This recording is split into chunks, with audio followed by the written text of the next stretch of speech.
Hi, in this video, we're gonna for Unit 4 of AP Physics C, momentum.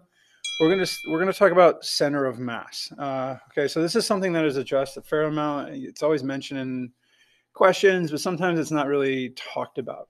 Okay, so here in this video, we're gonna actually learn how to calculate the center of mass a couple ways. So the center of mass is a point at which all the mass is concentrated.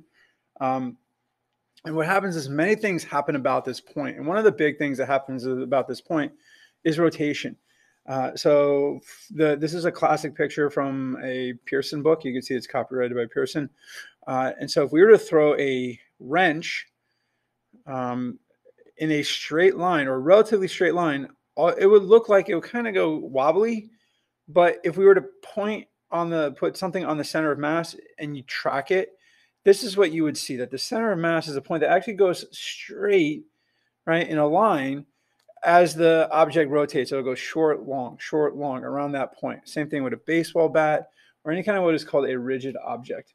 And the cool thing here is there's actually a center of mass about here in the United States, and it's Lebanon, Kansas. You can see right here it says Lebanon, Kansas, and they have this pretty cool marker there. You can actually go visit that point. It's the geographic center of the United States. But now let's talk about how do we calculate it. So if it's something that's just a system of objects, the center of mass is very simple. It just becomes a sum equation. And we're going to write this in terms of x. So the x coordinate for the center of mass is simply the sum of MIXI. So however much mass is away from a measured point divided by the total, right? And so XI is the position from the origin, or from an origin. And that is arbitrary, okay? That is something that you choose. Simple enough, put one of the objects at the origin, or the problem may come out and just say, hey, this is where the origin needs to be. Say measured from the left side, measured from the right side, measured from the Earth, which is the example problem we're going to look at, the center of mass between the Earth and the moon, and so forth.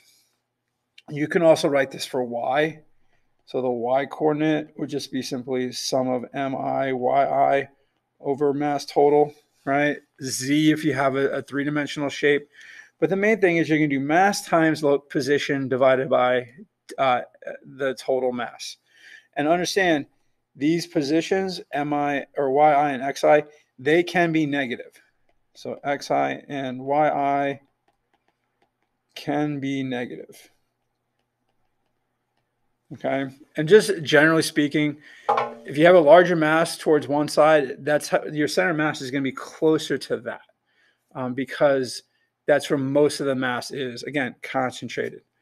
Now, if you have something which amounts to a rigid object like a wrench or the United States, you would need to use a little bit of calculus. So the x coordinate, again, we're just going to write it in terms of x. So the x coordinate of the center of mass is going to be the integral of x dm over total mass, right? And so x just simply means, again, that position, and dm actually comes from something called the linear mass density, okay, or lambda, which actually then breaks down to be dm over dl.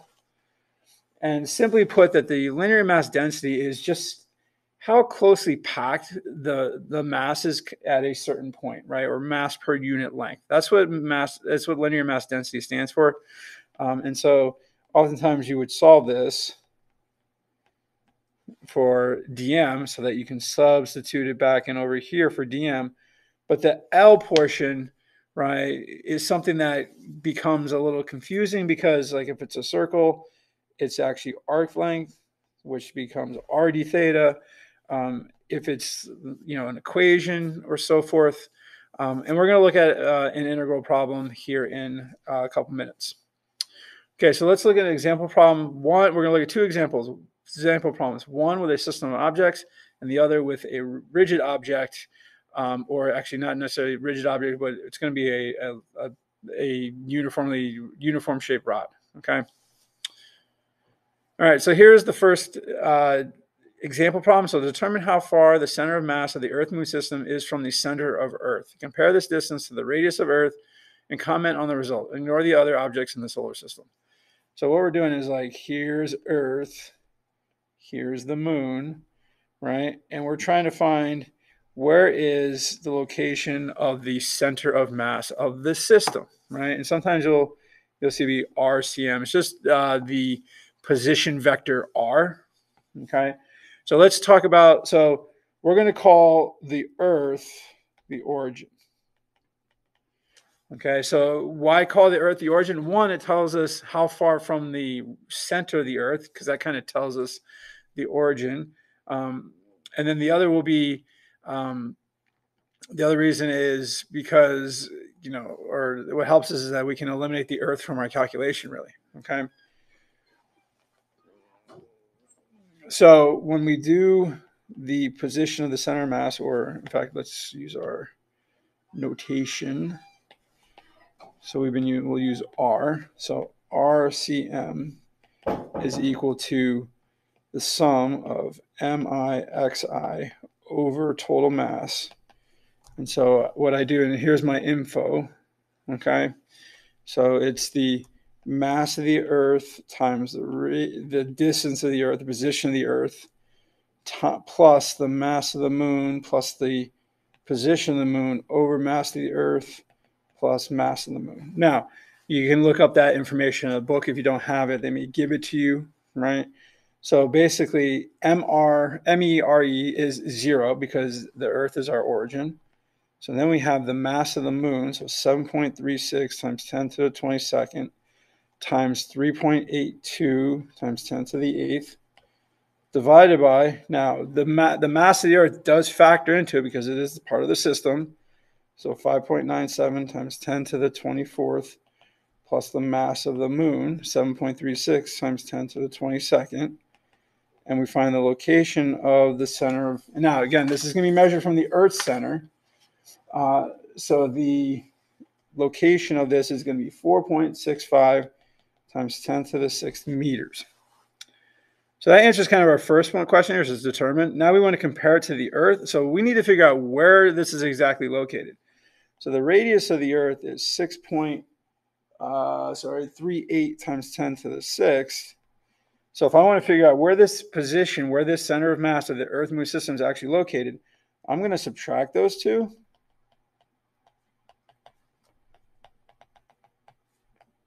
And actually find that it's actually under the crust of the Earth, and that's 1,730 kilometers, right? That is the physical location of the center of mass, right?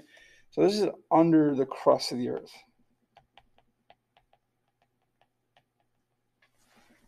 Okay. So now let's look at an example problem using calculus. So here we go. Find the center of mass of a uniform rod that has a length of L and a mass M. Now you're going to see, like, since this is a uniform length, right, or uniform rod, the center of mass is actually smack in the middle. But let's prove that.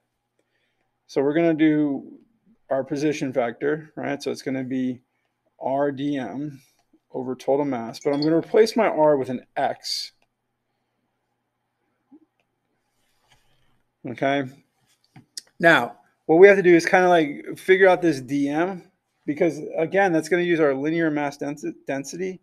So mass over length, or DM dl. In this case, our L is going to be X. So DM will be lambda dx. So I'm going to take that, substitute it in there. And so I have X lambda dx over total mass. These are constants, so I'm going to pull those out. Okay, and we're going to evaluate this from 0 to L. So I get lambda over m, and then the integral of x dx is 1/2 x squared over 2. All right, we're going to evaluate this from 0 to L. Oh, sorry, 1/2. That's like being redundant by saying divided by 2. All right, so 1/2 x squared from 0 to L. So it's going to be lambda over m is going to be L squared over 2, right? But lambda is m over L. So I'm going to say m over L over m, okay, times L squared over 2. These m's will cancel. In fact, that m over L becomes 1 over L. And so that L will cancel one of those L's. So the position for the center of mass on a uniform rod is L over 2. Conceptually, we knew it because it's a uniform rod, which means it's just evenly spaced out. But now here's the mathematical proof. Okay, so center of mass does play a lot into conversations about momentum, especially when you look at like the speed of the center of mass or the acceleration of the center of mass. So this is an important thing that we do talk about. And in the next video, we're going to focus our efforts on momentum and impulse.